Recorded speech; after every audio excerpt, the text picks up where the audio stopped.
Bismillahirrahmanirrahim. Assalamualaikum warahmatullahi wabarakatuh. Welcome back again in my YouTube channel Adam Farisal. Silakan sebelum menonton video ini seperti biasa subscribe dulu bagi yang belum subscribe dan juga like or dislike video ini dan juga komen pada kolom video di bawah ini. Silakan kalau ada komentar, ada pertanyaan dan sebagainya. Baiklah, saat ini kita akan membahas yang namanya tentang bisnis, pengantar bisnis ya gitu ya. Kita hanya introduction of bisnis dulu gitu.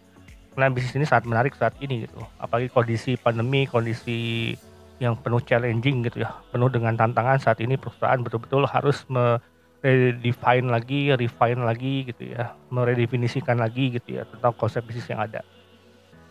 Bisnis secara teori bisnis adalah sebuah perusahaan atau suatu organisasi yang memproduksi atau menjual barang atau jasa untuk mendapatkan laba.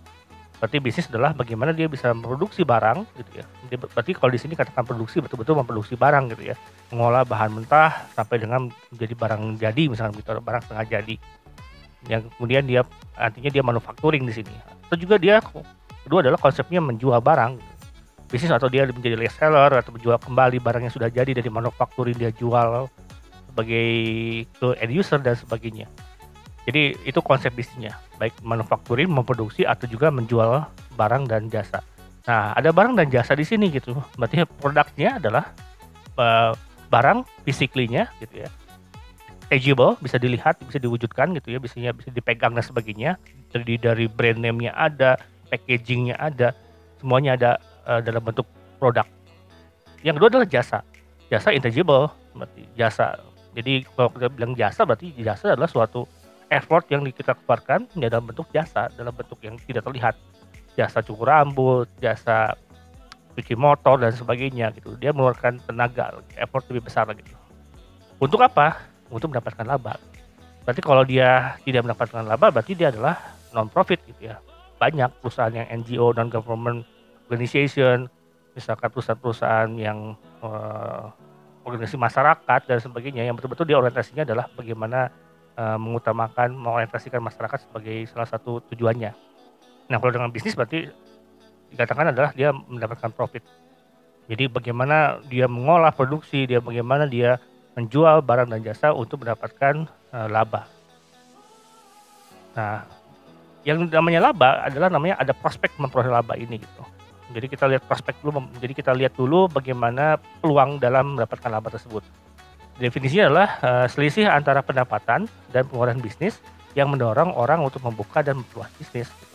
Jadi ketika membuka suatu bisnis, maka dilihat dulu prospeknya seperti apa. Dibanding-bandingkan dulu gitu, mana yang pendapatannya dibandingkan dengan pengeluarannya gitu. Jangan sampai tekor juga gitu. Kalau tekor namanya bukan bisnis, sosial gitu kan gitu. Lihat dulu bagaimana pengorbanan yang dia lakukan dibandingkan dengan pendapatan yang dia benefit yang tidak dapatkan. Sehingga inilah menjadi motivasi orang untuk membuka bisnis. Ini harus dihitung benar-benar gitu.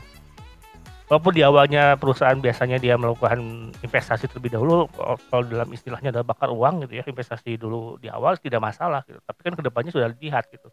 Artinya perusahaan memiliki visi kedepannya untuk bisa menciptakan prospek memperoleh laba tadi gitu. Jadi awalnya prospek juga. Gitu. Artinya prospektus itu adalah punya peluang yang cukup besar gitu, memiliki suatu kesempatan cukup besar juga gitu mendapatkan laba. Jadi harus dicari adalah prospek yang bagus dulu dalam satu bisnis. Jadi laba ini adalah memotivasi orang atau ownernya gitu ya untuk mengambil resiko yang tercakup dalam menginvestasikan uang dan waktu dan mereka ini gitu. Karena tidak hanya uang saja gitu yang dikorbankan atau yang diinvestasikan, tapi waktu juga, tenaga juga gitu. Makanya orientasinya harus berbasis laba. Betul-betul perhitungannya betul-betul baik gitu. Kecil apapun juga gitu. Walaupun ada bisnisnya bisnis keluarga, bisnis kecil gitu, tapi harus dilihat juga gitu. Prospek untuk mendapatkan laba seperti apa gitu. Karena inilah yang menjadi perusahaan itu bertahan ya, sustain atau bisa bersurvive untuk kondisi kedepannya gitu. Jangan sampai Anda memilih satu bisnis yang tiba-tiba gitu, yang ujuk-ujuk atau yang hanya fenomenal aja gitu. Di awalnya untung tapi kedepannya tidak sustain, tidak bertahan gitu ya, tidak berkelanjutan. Karena itu bukan bisnis juga gitu. Karena namanya bisnis adalah sustain, gitu. Harus berkelanjutan dan sebagainya gitu.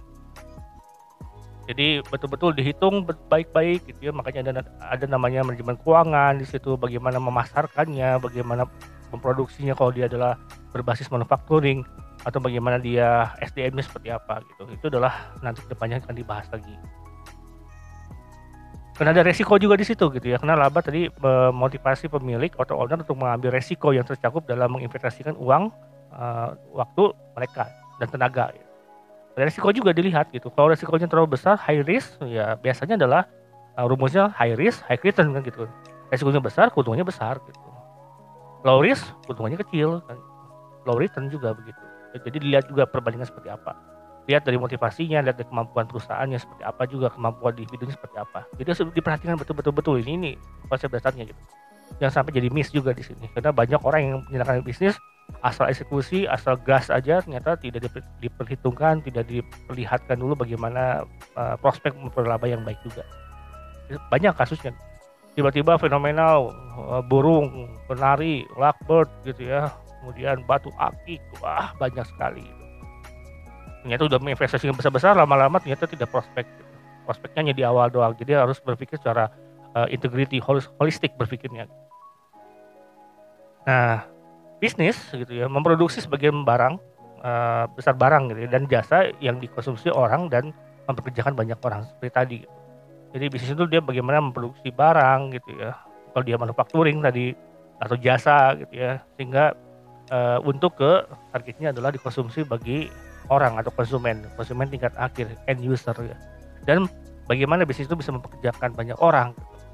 Makanya ini salah satu prospek yang cukup besar juga, karena dia bisa mempekerjakan orang, tidak menjadi karyawan, tapi dia menjadi owner, bisa mempekerjakan banyak orang. Karena dalam bisnis butuh orang gitu, karena butuh orang dalam menjalankan bisnis flow itu yang ada. Nah, bisnis di awalnya menarik gitu, itu berawal dari evolusi dari benua Amerika ya, atau bisnis Amerika gitu ya. Ketika ada namanya revolusi industri yang timbul pada pertengahan abad ke-18 ya, yang dia menciptakan namanya sistem pabrikasi yang membuat bahan dan pekerja yang dibutuhkan untuk memproduksi barang dalam jumlah besar, mesin-mesin baru yang dibutuhkan untuk produksi massal berkumpul dalam satu tempat. Jadi produksinya massal dia gitu. Jadi bikin pabrikasi, karena ketika itu di era-era sebelumnya adalah perang ya, perang dunia terjadi, sehingga banyak sekali negara-negara butuh lagi keuangannya sangat minus gitu, sehingga butuh lagi merancang lagi keuangannya. Makanya dia berusaha untuk membangkit ekonominya dengan cara membangun pabrik-pabrik yang ada. Karena di awal-awalnya masih produksi massal gitu, masih di awal dia berarti produksi dulu, maka itu diterapkan di berbagai negara gitu, khususnya di negara Amerika gitu. Karena Amerika jadi patokannya gitu di situ untuk pergerakan ekonomi dunia waktu itu ya gitu. Lalu kemudian abad 19 menjadi solusi peningkatan wirausahawan dalam skala besar gitu. Sudah mulai muncul lah gitu ya. Muncul lagi bisnis-bisnis baru lah, newbie baru lah, new bisnis baru ya. Dalam skala yang kecil tapi mungkin mulai banyak. Jadi Amerika Serikat sudah mulai menerapkan namanya filosofi laissez-faire. Laissez-faire adalah merupakan prinsip yang menyatakan bahwa pemerintah hendaknya tidak mencampuri perekonomian, melainkan harus membiarkan bisnis berlaku tanpa adanya regulasi. Betul-betul bisnis tanpa ada regulasi, benar-benar. Jadi swastanisasi betul-betul gitu. Amerika demikian. Bahkan sektor-sektor yang pemerintahan tidak begitu diminati gitu ya. Orang berfokus membangun bisnis yang ada. Karena disitulah banyak asal muasalnya seperti Apple, Nokia gitu ya, dan berbagai bentuk perusahaan-perusahaan yang ada. Karena negara sudah mulai muncul berwirausaha gitu ya. Dan negara tidak mencampuri dalam urusan pajak gitu atau regulasi yang ribet dan sebagainya, tidak ikut di situ. Jadi banyaklah lahir bisnis-bisnis yang sangat inovasi dan kreatif gitu ya. Baik muncul dari garasi kecil gitu ya, atau orang jual lemon gitu ya di depan pinggir jalan gitu ya. Itu mulai berubah gitu. Banyak sekali muncul itu gitu. Nah, hasil dari perkembangan perusahaan dan peningkatan sistem produksi tersebut harus dibayar dengan hilangnya kebebasan pekerja. Karena tadi pekerja menjadi bagian dari bisnis, sehingga dipatok waktunya, dipatok biayanya, menjadi karyawan betul-betul gitu ya. Tapi disitulah mulai banyak sekali pola-pola karyawan gitu. Jadi ada istilah yang karyawan itu menjadi robot tuh betul-betul gitu. Jadi karena dia kerjanya rutinitas dari A sampai Z itu terus saja. Karena dia sistemnya Amerika betul-betul sedang produksi besar-besaran waktu itu. Nah, seiring hilangnya kebebasan bekerja, maka terjadilah perubahan era ini namanya era produksi. Ya, karena tadi pabrikasi awalnya begitu ya, lalu muncullah sistem era produksi. Era produksi menjadi solusi bangkitnya serikat buruh dan dimulainya regulasi oleh pemerintah. Mulai pemerintah mengatur, jadi tidak memperlakukan orang semena-mena gitu dan sebagainya. Ada regulasi tentang upah minimum dan sebagainya gitu. Serikat buruh itu adalah serikat yang muncul dari buruh-buruh yang perusahaan tersebut ya. Jadi sebagai mediasi antara perusahaan dengan karyawan. Jadi karyawan bisa menyampaikan aspirasinya atau tuntutan yang ada dalam kondisi yang real dari yang diburuh yang dibutuhkan. Itu era produksi. Nah, ketika tahun 50-an ya dan tahun 60-an timbul lagi era baru disebut era pemasaran. Namanya udah kelihatan ya gitu, era pemasaran. Di sini di era pemasaran produsen barang dan jasa mulai mencari tahu apa yang dibutuhkan dan diinginkan pelanggan dan kemudian menyediakannya. Mulai bervariatif dia. Mulai banyak variasinya lah gitu ya. Karena dia bisa menyesuaikan dengan kebutuhan dan keinginannya. Kalau di awalnya era produksi era industri ya, karena dia hanya bikin satu one for all gitu ya. Lalu masuk ke produksi, mulai ada perbedaan sedikit-dikit ya, tapi produksi masih tetap massal. Lalu masuk ke era pemasaran yang lebih banyak memappingkan atau melihat kebutuhan dari masyarakatnya atau konsumennya, sehingga banyak sekali variasi produknya.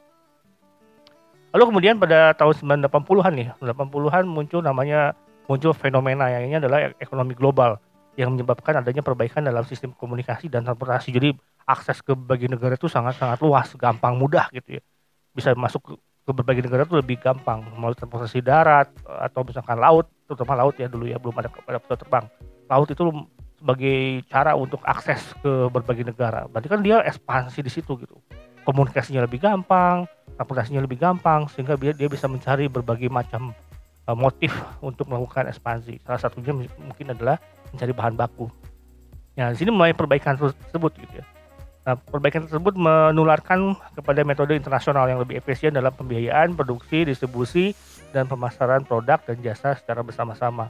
Jadi dengan adanya akses ke berbagai negara tersebut, maka muncullah pembiayaan yang lebih baik gitu ya, bisa mencari bahan baku yang lebih murah, mencari pasar yang lebih luas gitu ya. Produksi di mana-mana gitu ya, bisa produksi di Indonesia, made in Indonesia, made in Tangerang, made in Thailand, Vietnam dan sebagainya. Produksi bisa di mana-mana, bisa menekan harga produksinya karena ada tenaga kerja lokal di situ gitu. Bahan baku lebih murah dan sebagainya. Distribusinya lebih gampang gitu, bisa tidak hanya dijual di daerah itu saja tapi bisa masuk ke pasar-pasar yang lebih luas lagi. Ya otomatis pemasaran produk jasanya semakin berkembang gitu. Nah, lanjut lagi adalah era sekarang adalah informasi ya, 4.0 ya. Dengan adanya perbaikan tersebut, maka muncul satu era yang dipicu oleh internet. Nah, internet ini adalah menjadi the world is flat. Dunia semakin tidak ada batasannya gitu. Jadi bisa kemana aja, Anda pegang handphone udah gampang mudah gitu. Ini era tersebut adalah dinamai era informasi. Ini lebih berkembang lagi gitu. Ini perkembangan dalam era ini memberikan dorongan dalam perdagangan di semua sektor ekonomi, khususnya di bidang jasa. Jadi bisa orang menjual atau mempromosikan jasanya melalui handphone, melalui internet ya, sehingga lebih gampang diakses oleh siapapun juga. Dunia luas gitu. Nah, setelah kita pelajari, nah ini nanti kedepannya juga akan berkembang terus menerus walaupun awalnya di level industri di tahun yang sangat lama sekali, tapi itu menjadi panduan, menjadi pola yang diterapkan bagi negara-negara saat ini gitu. Contohnya kayak Cina aja sekarang dia menerapkan industri namanya revolusi industri tadi gitu, produksi massal dia. Jadi kalau Anda tahu pegang produk Cina pasti dia harganya lebih murah kan gitu. Karena di Cina sendiri produksinya massal dalam skala yang besar juga gitu. Jadi walaupun konsep itu adalah konsep yang zaman dulu tapi tetap dipakai pada konsep saat ini gitu. Bahkan menjadi konsep negara untuk melakukan aktivitas ekonominya. Nah, ekonominya berarti kita bahas sekarang. Jadi di mana bisnis berarti ada ekonomi di situ. Kita harus memperhatikan, harus mempelajari namanya sistem ekonomi. Sistem ekonomi adalah sistem suatu negara untuk mengalokasikan sumber daya ke warga negaranya, baik perorangan maupun organisasi. Jadi ada sistem di situ. Ada sistem berarti ada input, proses, output di situ gitu. Ini perputaran sistemnya gitu. Inputnya, bahan bakunya, orangnya, materialnya dan sebagainya gitu. Dan ada ekonominya, aktivitasnya gitu. Itu kita lihat nantinya gitu. Apa yang dianut oleh sistem ekonomi yang dianut dalam satu negara tersebut gitu. Karena itu mempengaruhi sekali aktivitas bisnis yang ada. Nah, jenis sistem ekonomi global berdasarkan cara penilaian faktor-faktor produksi melalui faktor 2, input dan output gitu ya. Karena tadi ekonomi global ya sudah naik lagi sekarang gitu. Bukan lagi ekonomi yang sangat terbatas atau ekonomi kedaerahan, tidak ada sekarang, tapi sekarang sudah global semuanya. Karena berkembang juga sistemnya kan gitu. Sistem ekonomi global pertama ada ASEAN, ada AFTA dan sebagainya, ada WTO, ada lagi free trade agreement dan sebagainya lah. Nah, jadi sistem ekonomi yang dianut oleh berbagai negara itu adalah mengatur 5 faktor produksi. Pertama adalah sumber daya manusia, modal, wirausahawan, sumber daya fisik, dan juga sumber daya informasi. Ini penting sekali gitu ya. Sumber daya manusianya, bagaimana yang berkompetensi, bagaimana skillnya dan sebagainya, ada modalnya juga, ada kemampuan wirausahawan juga, gimana mindset mereka itu untuk menciptakan suatu wirausahawan atau entrepreneurship yang ada gitu ya. Kemudian sumber daya fisik, naturalnya gitu ya, bahan bakunya dan sebagainya gitu, dan juga sumber daya informasinya, bagaimana kemampuan teknologinya dan sebagainya, database informasinya, kemampuan industri berkembang seperti apa dan sebagainya lah. Itu nanti dibahas lagi ke dalamnya lagi. Jadi berbagai jenis sistem ekonomi juga berbeda gitu. Masing-masing negara memiliki sistem yang berbeda sesuai cara pengambil keputusan menyangkut produksi dan alokasinya gitu. Di negara Amerika sendiri lebih memfokuskan bahwa SDM adalah aset penting, aset paling penting, makanya SDM itu ditingkatkan dulu, sangat menghargai akan aspek SDM-nya. Mereka mungkin tidak punya namanya sumber daya fisik ya, bahan bakunya tidak punya, mungkin kita lebih kaya lagi gitu. Mereka akan memprioritaskan atau mengutamakan yang mana dulu nih gitu. Jadi itu adalah salah satu cara dalam bisnis juga gitu. Kalau kita kaya dengan sumber daya fisik, maka kita harus punya mengoptimalisasikan terhadap sumber daya fisik ini, naturalnya gitu. Ya seperti minyak bumi, batu bara dan sebagainya, itu adalah fisiknya. Yang pertama adalah sumber daya manusianya. Ini adalah kemampuan fisik dan mental orang-orang sewaktu mereka berkontribusi pada produksi di dalam perekonomian. Jadi kemampuan fisik, ya, kompetensinya gitu ya, kemudian hard skill-nya, dan juga ngomong tentang mentalnya. Mental mereka juga bagaimana cara bekerja mereka gitu, sifat bekerja mereka gitu. Dan itu akhirnya berkontribusi terhadap produksi dan juga dalam perekonomian. Yang kedua adalah modal. Modal namanya modal uang gitu ya. Dana yang dibutuhkan untuk menciptakan dan menjalankan perusahaan atau bisnis gitu. Disinilah modal itu penting gitu, karena dia menciptakan dan menjalankan perusahaan dan bisnis. Tapi definisinya di awalnya adalah sumber daya manusia dulu yang diutamakan dulu. Di sini konsepnya di situ gitu. Amerika mengutamakan konsep sumber daya manusia itu penting, asetnya penting, itu di negara tersebut gitu. Lalu kemudian adalah wirausahawan gitu, atau entrepreneurship. Individu yang melihat peluang dan mampu menanggung resiko yang timbul dari penciptaan dan pengoperasian usaha bisnis barunya gitu. Ini ya semakin berkembang gitu. Jadi orang-orang bisa berpikir kreatif, inovasi dan sebagainya gitu ya. Dan bisa melihat peluang yang ada di create itu dijadikan suatu bentuk bisnis yang baru, akhirnya berkembang lagi gitu. Jadi masing-masing orang punya jiwa entrepreneurship juga gitu. Jadi eco green gitu ya. Kemudian menciptakan suatu pola, di situ ada perusahaan bisa menciptakan, harus punya pola entrepreneurship tadi. Bagaimana mencari inovasi yang baru. Lalu kemudian sumber daya fisik. Hal-hal berwujud yang digunakan organisasi dalam melaksanakan bisnis mereka. Ya natural mereka lah gitu. Apa yang digunakan, sumber daya apa yang digunakan secara fisiknya gitu. Lalu sumber daya informasi ini penting juga, data atau informasi lain yang digunakan oleh bisnis itu salah satunya. Jadi data itu jadi database yang kuat sekali saat ini gitu. Salah melakukan riset atau data yang baik, maka dampaknya terhadap bisnis pun tidak baik. Oke, itu dulu yang bisa saya sampaikan. Nanti kita akan lanjut lagi kepada sistem ekonomi ya, yang lebih dalam lagi. Tapi itu dulu sebagai pengantar dalam pengantar bisnis atau introduction of business atau teori dan konsep bisnis. Silakan pelajari lagi modulnya dan yang lainnya. Silakan kalau ada pertanyaan biasa, silakan isi komentarnya dan jangan lupa like-nya dan sebagainya. Oke. Assalamualaikum.